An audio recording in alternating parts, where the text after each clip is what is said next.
Every night on some forgotten stretch of American interstate, a rest stop sits empty. The lights hum, the vending machine glows, and somewhere between mile marker 1 and mile marker 400, someone pulls in to stretch their legs. Most of them pull back out 5 minutes later and never think about it again. This isn't a story about those people. Hey, welcome back to the channel.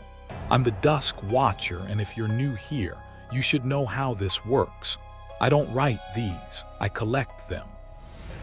Every story tonight came straight from you, from viewer emails, and from a few corners of Reddit where people post these things right before they delete their accounts.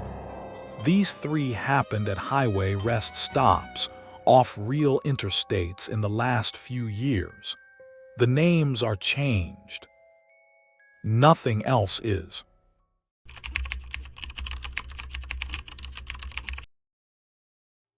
My name is Sarah Whitfield, and I need you to understand something before I tell you this. I checked that back seat before I left the gas station in Amarillo. I checked it twice. So when I glanced in the rearview mirror 3 hours later and saw something sitting back there, looking at the back of my head, I want you to understand that I know what I saw. It was a Tuesday, and I was driving from Amarillo to Albuquerque for a job interview. I'd been on the road since 6, and by midnight my eyes were burning. Then the low fuel light clicked on right as a sign came up. Rest area 1 mile. Rattlesnake draw. I remember thinking, thank God. I didn't know yet that I should have kept driving. The lot was empty except for 1 truck, parked way off at the far end, engine off. No cab light. No driver walking around, just sitting there in the dark like it had been parked for years. I didn't think much of it. Truckers sleep in their cabs all the time, that's normal, right? I got out, stretched, and the cold hit me first.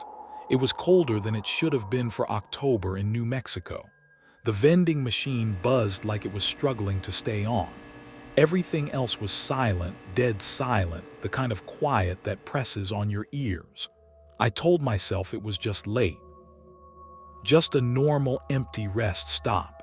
Inside, one of the lights was buzzing so hard it made my teeth hurt. I went to the sink first, and that's when I noticed it in the mirror. One of the stall doors at the far end was open just a crack. I hadn't heard anyone come in. I hadn't heard anyone at all. Something started tapping somewhere behind the wall. Tap, tap, tap, tap, like knuckles on metal, slow and even, almost like a rhythm. I told myself it was pipes. Old buildings do that. I grabbed a paper towel and I got out of there faster than I needed to. Back in the car, I tried the radio just for noise. Static. Every station static. I checked my phone, no signal, not even 1 bar. And that's when I looked up and saw the truck's headlights were on now. No driver.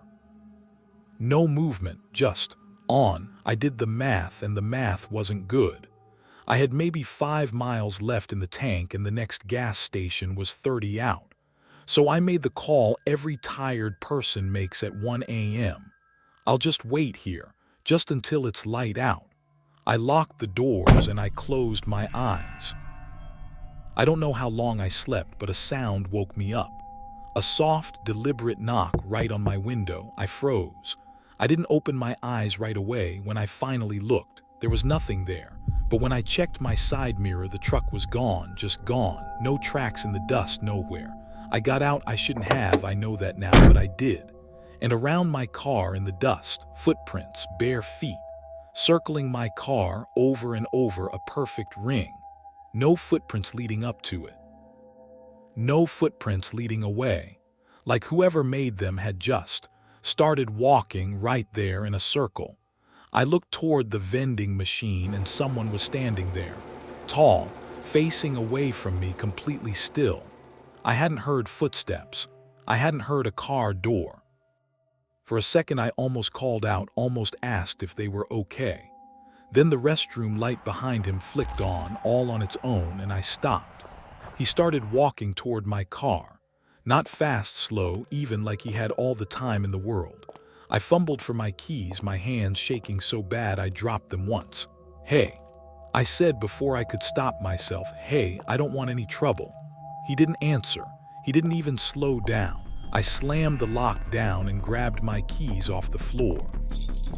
When I looked up again, he was close, too close. He'd covered 50 yards in the time it took me to pick up my keys. That's not possible. That is not physically possible. My whole body went cold, colder than the night air outside.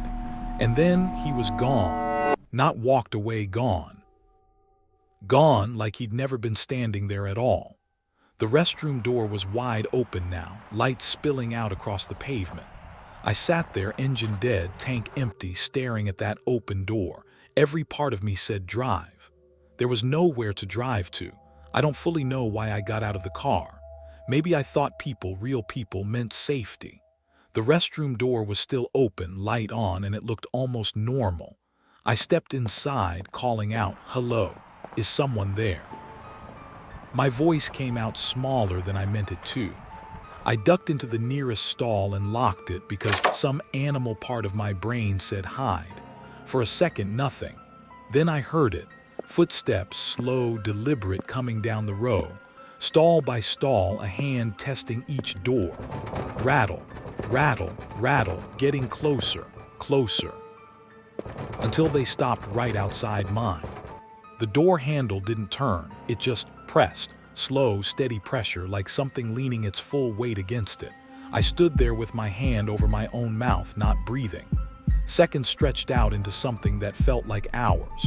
And then, nothing. The pressure was just gone. I waited until my legs stopped shaking, then I opened the stall. The restroom was empty, completely empty. But the wet footprints were still there on the tile, leading in from the door. And right in the middle of the room, they just stopped. No door behind them, no drain. They just ended like he'd stepped straight down into the floor. The sun was coming up by the time I got my nerve back to run for the car. I don't remember starting the engine. I just remember driving. Later, I called the state police from a gas station outside Santa Rosa. They told me that restroom had been locked and condemned for 2 years. A plumbing hazard, never open to the public. They also told me a trucker went missing off that same stretch of I-40 back in 2019, and they never found his rig. Yeah, I don't love that one either. Here's the thing about rest stops. The isolated ones don't just attract people who are tired. Our next story comes from a man who worked the night shift alone in the mountains in a snowstorm. And he says something learned his schedule before he did. My name is Roy Callahan, and I worked winter maintenance for the Montana Department of Transportation for 11 years. I want to say I've seen elk on those cameras, deer, even a mountain lion once. I know what an animal looks like on a grainy security feed, and I know what a person looks like. What I saw that night at exit 208 was neither, and it knew I was watching. It was late January, and I'd pulled the overnight shift at the Anaconda Rest Area, mile marker 208. Storm was supposed to roll in around midnight, so my job was simple. Keep the walkways salted, keep the restrooms running, keep the lights on for anyone who got caught in it. I'd worked that shift 100 times before. This was the first time I didn't want to be there. I did my rounds like always, checked the vending machines, refilled the salt bins, wiped down the sinks. Routine, boring even. Around 11, I glanced out at the tree line past the lot, and I swear I saw a light flicker on and off deep in the trees. There's nothing back there. No cabins, no trails, nothing. I told myself it was a reflection off the snow. Back in the office, I pulled up the camera feed to check the lot. And there it was, right at the edge of camera 3's frame, standing at the tree line. Tall, upright, not moving at all. I zoomed in and the image just turned to grain, useless. I told myself elk stand like that sometimes. on their hind legs reaching for branches. I walked over to the window to look with my own eyes, and there was nothing there. No shape, no elk. Just trees and snow. That should have made me feel better. It didn't. Because a camera can be wrong about a lot of things, but it can't invent something out of nothing. Around midnight, I went out to spread more salt before the ice set in. That's when I saw the tracks. A single line, dead straight, cutting across the open field from the tree line toward the building. No stagger, no drift. A person walking normally weaves a little. These didn't. I followed them with my flashlight until they just stopped 20 feet from the door, like whatever made them had simply stopped existing. I got back inside fast, and I tried the radio just to hear another voice. "Dispatch, this is exit 208, radio check. Static." I tried again. Nothing. The storm was probably eating the signal, that's what I told myself. But some part of me already knew it wasn't just the storm. I checked the monitor again, and my stomach dropped. It had moved, out of the trees into the open lot. Same posture, same stillness, just closer. I hadn't seen it walk. I'd only looked away for a few minutes. It was like it only moved when I wasn't watching. The lights flickered once, twice, then died completely. For maybe 10 seconds, I sat there in total darkness, blind, listening. Then the backup generator kicked in and the lights stuttered back on. I looked at the monitor. Whatever had been standing in the lot wasn't on camera anymore. That should have been a relief. It felt like the opposite. That's when I heard it. Scratching low along the outside wall. Not claws, more like fingernails dragging slow across the siding. I grabbed my flashlight and stood dead still, listening to it move along the wall inch by inch. It reached the corner near the door and stopped. Then for a long, long moment, there was nothing at all. I turned toward the door, and there it was, standing right outside, close enough to fog the little window with its breath. I couldn't make out a face, just an outline, still as a photograph. It didn't knock. It didn't try the handle. It just stood there like it was waiting for me to open it myself. I did the only thing that made sense. I barricaded the door. Filing cabinet, chair, everything I could grab stacked against it in under a minute. My hands were shaking so bad I dropped my keys twice. I pressed my eye to the little peephole, and the hallway outside looked empty. Looked being the important word. Then it stepped into view, right in front of the peephole, and it tilted its head slow all the way to one side, way past where a neck should stop, like it was studying the door, or studying me through it. I pulled back so fast I hit the wall behind me. "Please," I whispered, "just go away." The generator cut out completely. Full darkness, no warning. I fumbled for my flashlight and got it on, hands shaking so hard the beam wouldn't hold steady. Somewhere in the dark, I heard metal groan, a vent cover giving way. It wasn't trying the door anymore. It had found another way in. I heard it drop into the hallway, a heavy, wet thud against the floor tile. Then footsteps, slow, deliberate, coming toward the office door. I backed into the corner behind my desk, flashlight shaking in my grip. "I don't want any trouble," I said, way too loud, way too scared to care how it sounded. The footsteps didn't stop. They didn't even slow down. The door shuddered. Once. Twice. The filing cabinet screeched an inch across the tile floor.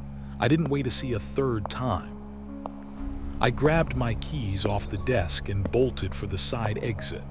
Cold air hit me like a wall the second I was outside. My truck was 30 yards away, across open, snow-covered ground. I ran. I have never run like that in my life. Behind me, I heard it drop, heard it hit the snow on all fours and start moving. Fast. Too fast, faster than anything that size should move. "Come on, come on, come on." I was screaming it at my own hands, fumbling with the truck door. I got it open, threw myself inside, and slammed the lock down. The engine turned over on the second try, thank God, the second try. I threw it in gear and floored it down the exit ramp, snow chains biting into the ice. In my mirror, I saw it running alongside me in the ditch, matching my speed, easy, like it wasn't even trying. Then the highway curved and it was gone, swallowed by the storm behind me. I didn't stop driving until I hit Missoula, 2 hours later. I never went back to that rest area, not once, not even to grab my things. The state sent someone else to close out my shift and clean out the office. They told me later my own logbook was found with the last few entries barely readable, my handwriting getting bigger, messier, the last line running clean off the page. I don't remember writing that. And to this day, MDT won't staff exit 208 alone on a winter night. Not since me. Not since whatever I woke up out there. Okay, 2 down. This last one came from a college student, and out of everything I've read for this channel, this is the one that still keeps me up, because it doesn't end at the rest stop. It follows her home. My name is Emily Carter, and I was 19 the night this happened. I want to say up front, I don't believe in ghosts. I didn't anyway. I was driving home from college for winter break, alone on I-75 through South Georgia. There's a man standing on the side of that highway. I've seen him 3 times since.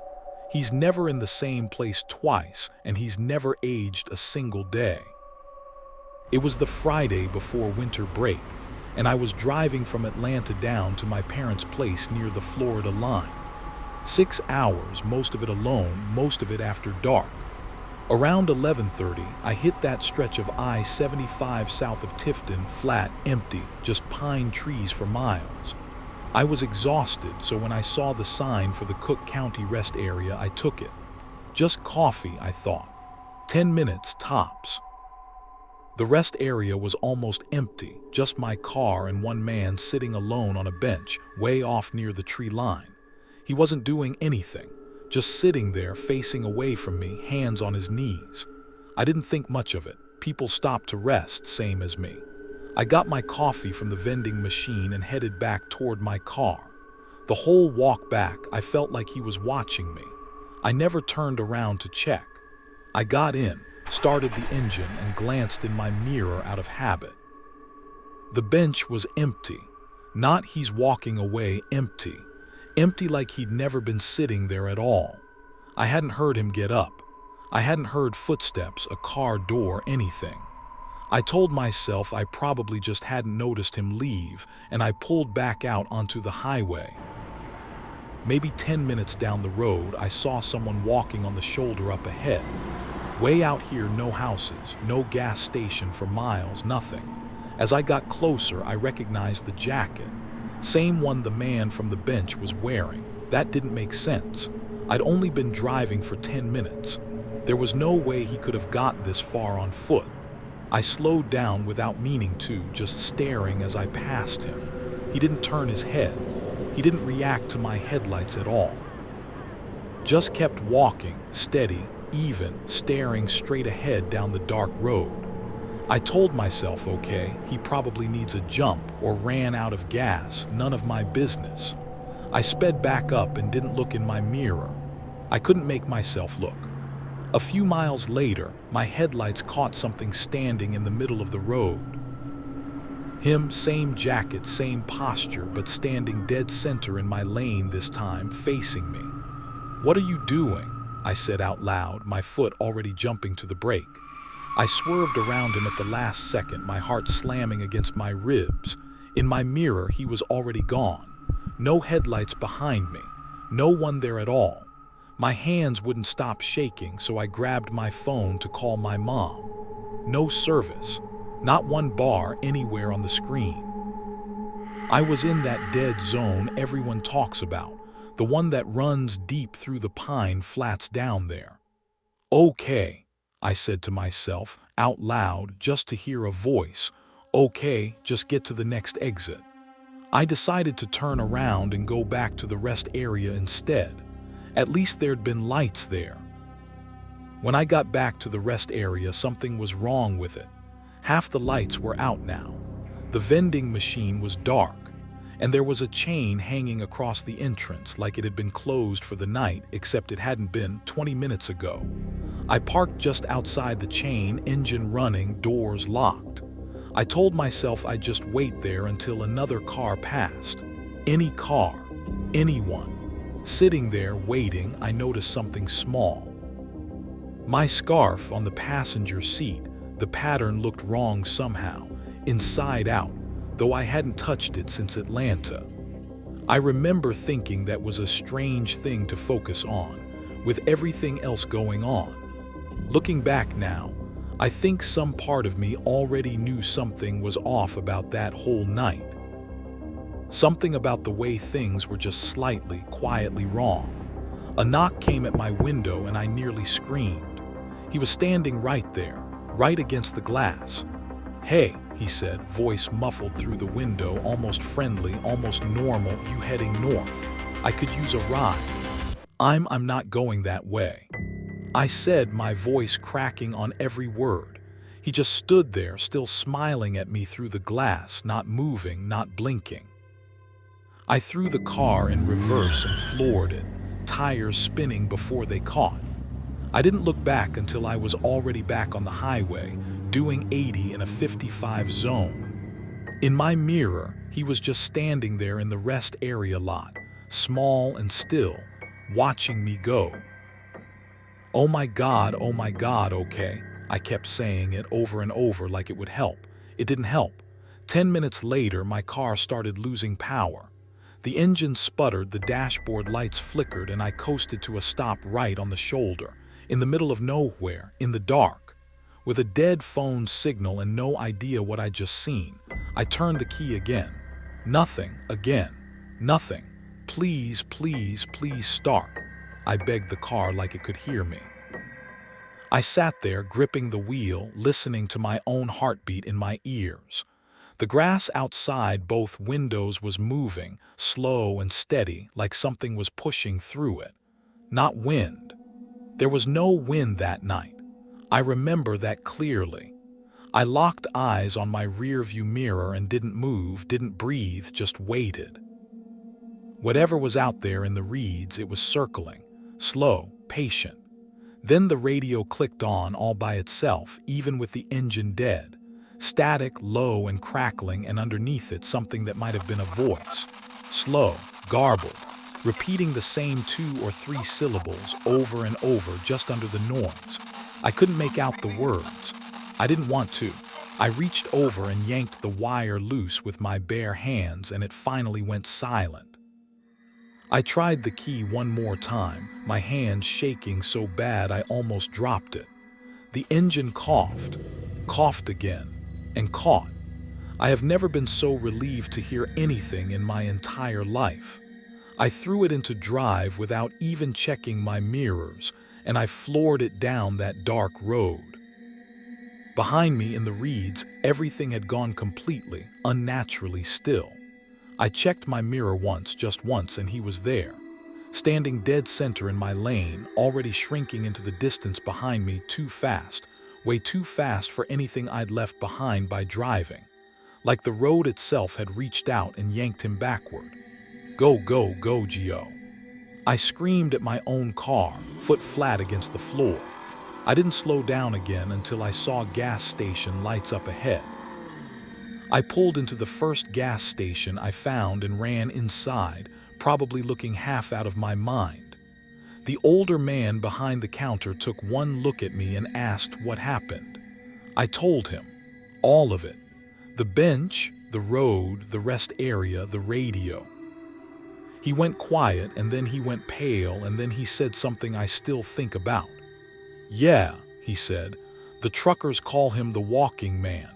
Nobody stops at that rest area alone anymore. Not since the accident back in '09. Months later, I drove that same stretch of road again in broad daylight, telling myself I was being ridiculous. Just past the Cook County rest area, I saw something small caught on a fence post. A piece of fabric faded, weathered the same pattern as the scarf I lost that night, the one I never found in my car again. I didn't stop to check. I've never driven that stretch of I-75 at night again, and if you ever find yourself on that road after dark, I'd tell you not to either. 3 stories, 3 rest stops, 3 people who only stopped for a few minutes. If any of this happened to you or to someone you know, I want to hear about it. Drop it in the comments the same way these 3 did. Just maybe don't read the comments alone tonight. Until next time, I'm the Dusk Watcher. Stay off the shoulder.